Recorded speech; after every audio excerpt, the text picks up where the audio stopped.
a long time ago there was a great warrior, and he had to reach a decision, to take all his soldiers, you know, to take all his soldiers to the enemy's country.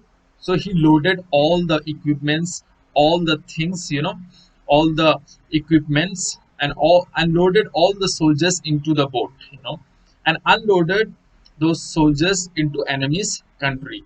And then he ordered the soldiers to burn the ships, to burn the ships. Then before addressing to the soldiers, before going into the battle, what the great warrior said that to his soldiers, that do you see the smoke, going up, do you see the boats, turning into ashes, he said, we don't have any other options. We don't have, either we win or we perish.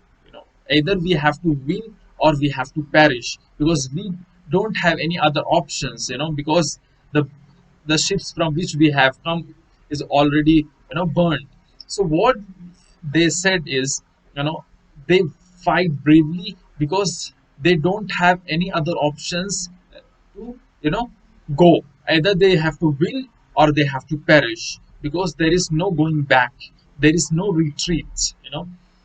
And they finally, after having great fight, they won. So why they won?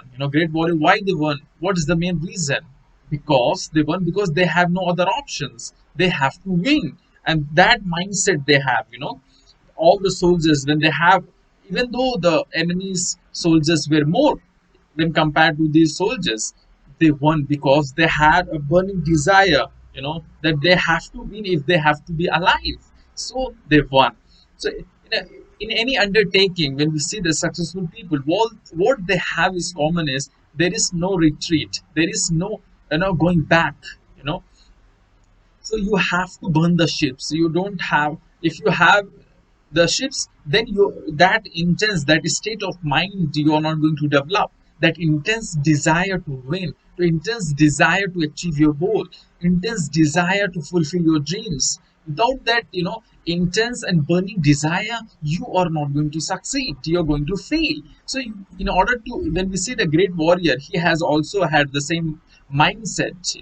If you have the same mindset, if you have the same attributes, you too can become successful. So it is very important, to have those kinds of attitude, to have those kinds of mindsets, to win or we perish. So if you have those kinds of mindset, it is sure, it is very sure that you are going to succeed.